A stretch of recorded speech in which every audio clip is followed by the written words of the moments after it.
കേരളത്തിലെ CPM-ന്റെ സംസ്ഥാന സമ്മേളനം ഇന്നലെ കൊല്ലത്ത് അതിവിപുലമായ രീതിയിൽ പൊതുസമ്മേളനത്തോടുകൂടി സമാപിക്കുകയുണ്ടായി. ആ സമ്മേളനത്തിൽ CPM-ന്റെ സംസ്ഥാന നേതൃത്വവും CPM-ന്റെ പുതിയ കമ്മിറ്റിയിലേക്കുള്ള തെരഞ്ഞെടുപ്പും കാര്യങ്ങളും ഒക്കെ നടന്നു.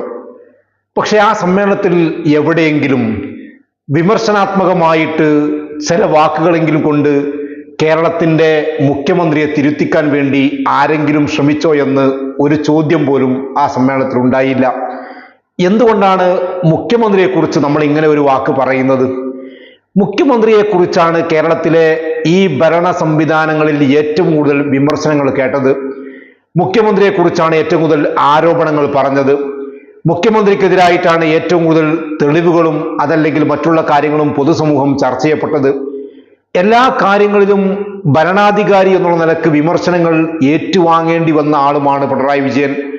പക്ഷെ പിണറായി വിജയന്റെ ആ കാര്യങ്ങളെക്കുറിച്ചൊന്നും ഒരു പാർട്ടിക്കകത്ത് ഒരു ചർച്ച പോലും നടന്നില്ല എന്നുള്ളതാണ് അതിൻ്റെ യാഥാർത്ഥ്യം.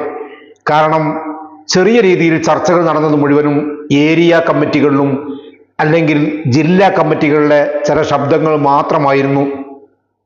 പക്ഷെ ജില്ലാ കമ്മിറ്റിയിൽ വന്ന ചെറിയ ശബ്ദങ്ങൾ പോലും പിണറായി വിജയനും ആ കമ്പനിയും അത് ശ്രദ്ധിച്ചിരുന്നു.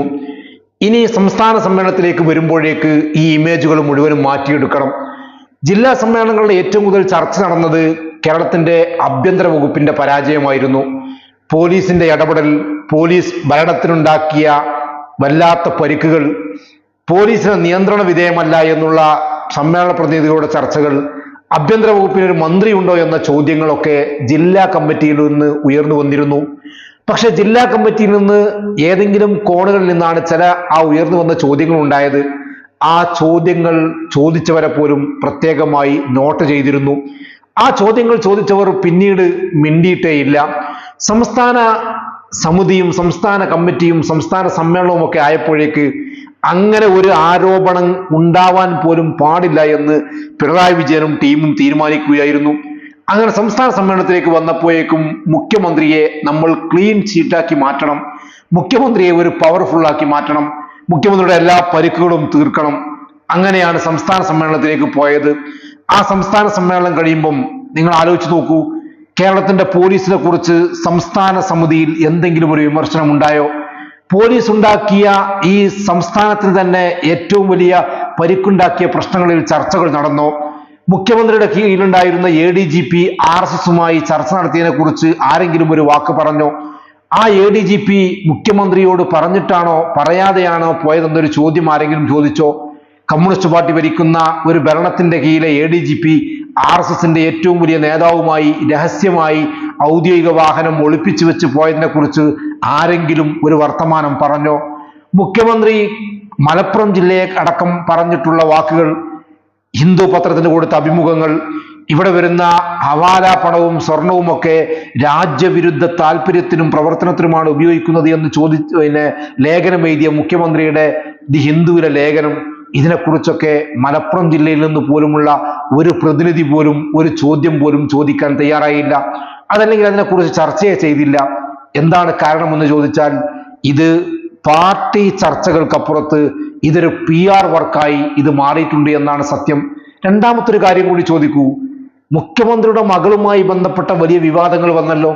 മുഖ്യമന്ത്രിയുടെ മകൾ കർണാടകയിൽ പോയിട്ട് ഒരു കമ്പനി തുടങ്ങി, എക്സാലോജിക്. ആ എക്സാലോജിക് കമ്പനിയുമായി ബന്ധപ്പെട്ട ഒരുപാട് ദുരൂഹതകൾ നിലനിന്നിരുന്നു.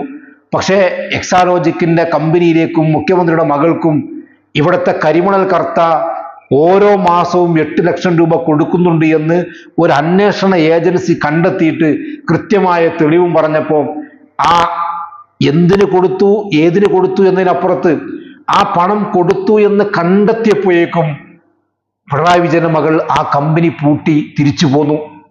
അങ്ങനെ ഉണ്ടാവും ഒരു കമ്പനി? ഏതെങ്കിലും ഒരു സ്ഥാപനം അതല്ലെങ്കിൽ ഏതെങ്കിലും ഒരു മുതലാളി അവരുടെ വർക്കിന് വേണ്ടി ഞങ്ങൾക്ക് പണം തന്നു എന്ന് പറഞ്ഞു അത് പുറത്തു വന്നാൽ പിറ്റേന്ന് തന്നെ ആ കമ്പനി എങ്ങനെയാണ് പൂട്ടിപ്പോവാൻ വേണ്ടി കഴിയുക? അപ്പൊ ഇതൊരു കടലാസ് കമ്പനി ആയിരുന്നു. ഇത് കരിമണൽ കർത്തയെ പോലത്തെ കേരളത്തിന്റെ പ്രകൃതിയെ ചൂഷണം ചെയ്യണം എന്ന് വിചാരിക്കുന്ന ആളുകൾ കേരളത്തിന്റെ മുഖ്യമന്ത്രിയുടെ മകളുടെ കമ്പനി ആയതുകൊണ്ട് മാത്രം അതിലേക്ക് പണം നിക്ഷേപിച്ചതായിരുന്നു.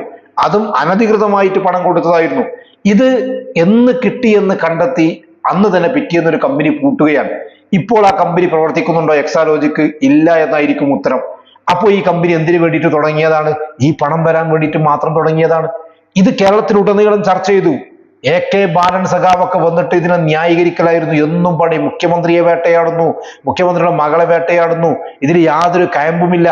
പക്ഷെ നിങ്ങൾ ആലോചിച്ച് നോക്കൂ, CPM-ന്റെ ഏതെങ്കിലും ഒരു പ്രതിനിധി ഈ സമ്മേളനവുമായി ബന്ധപ്പെട്ട് ചോദിച്ചോ, മുഖ്യമന്ത്രി നിങ്ങൾക്കെതിരെ ഇങ്ങനൊരു ആരോപണം ഉണ്ടായിട്ടുണ്ട്, അതിന്റെ കൃത്യമായ എന്തെങ്കിലും ഒരു സംവിധാനം പാർട്ടിയിൽ പറയാൻ വേണ്ടി കഴിയുമോ? നിങ്ങൾക്ക് പൊതുസമൂഹത്തോട് പറയാൻ വേണ്ടി കഴിയുന്നുണ്ടോ? ഇതൊക്കെ പാർട്ടിക്ക് വലിയ പരിക്കുണ്ടാവുന്നതല്ലേ, കമ്മ്യൂണിസ്റ്റ് പാർട്ടിക്ക് ക്ഷീണമുണ്ടാവുന്നതല്ലേ എന്ന് ചോദിക്കാൻ പോലും പ്രതിനിധികളില്ലാത്ത സംസ്ഥാന കമ്മിറ്റിയായി അത് മാറി. എന്നിട്ട് CPM-ന്റെ നേതാക്കന്മാർ, ഈ ഒരു പിണറായി ആൻഡ് കമ്പനിയിലെ ആളുകൾ പത്രക്കാരോട് പറയാണ്, പിണറായി വിജയൻ ശക്തനായി, പിണറായി വിജയൻ വീണ്ടും ക്യാപ്റ്റനായി, പിണറായി വിജയൻ വീണ്ടും നായകനായി.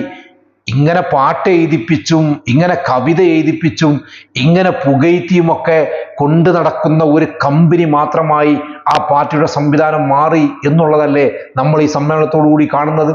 പിണറായി വിജയൻ എന്ന് പറയുന്ന ഒരു കമ്പനിയുടെ MD ആ കമ്പനി എങ്ങനെയാണോ കൊണ്ടു നടക്കുന്നത്, അദ്ദേഹത്തിനെതിരെ ശബ്ദിച്ചാൽ പാർട്ടിയിൽ നിന്ന് പുറത്തു പോകും, അദ്ദേഹത്തിനെതിരെ മറ്റേതെങ്കിലും രീതിയിൽ എന്തെങ്കിലും പറഞ്ഞാൽ പാർട്ടിയിൽ നിന്ന് ഒഴിവാക്കപ്പെടും. PV അൻവർ MLA ഏറ്റവും വലിയ ആളായിരുന്നല്ലോ, പ്രതിതുല്യമെന്നാണല്ലോ PV അൻവർ പറഞ്ഞിരുന്നത്. PV അൻവറിനെ പരാതി പറയുമ്പോൾ PV അൻവറിനെ ഡിപ്പെൻഡ് ചെയ്തുകൊണ്ട് പിണറായി വിജയൻ എന്താ പറഞ്ഞിരുന്നത്? അദ്ദേഹത്തോട് നിങ്ങൾക്കുള്ള ദേഷ്യവും വാശിയും ഒക്കെ അല്ലേ നിങ്ങൾ തീർക്കുന്നത് എന്നല്ലേ ചോദിച്ചിരുന്നത്. പക്ഷേ PV അൻവർ പിണറായി വിജയനെതിരെ ചെറിയ ഒരു വിരലനക്കിയപ്പോഴേക്ക് ഈ PV അൻവറിനെ പിണറായി വിജയൻ ഇല്ലാതെയാക്കുന്ന അവസ്ഥയിലേക്ക് കൊണ്ടുവന്നു.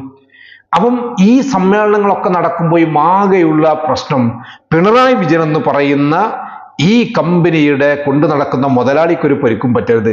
മുതലാളിയെ പറ്റി ആരെങ്കിലും പറഞ്ഞാൽ മുതലാളി പിറ്റേന്ന് നടപടിയെടുക്കും. അതിനപ്പുറത്ത് ഒരു ചർച്ചയും സാധാരണക്കാരന്റെ ഒരു വിഷയവും ഈ പാർട്ടി ചർച്ച ചെയ്തില്ല.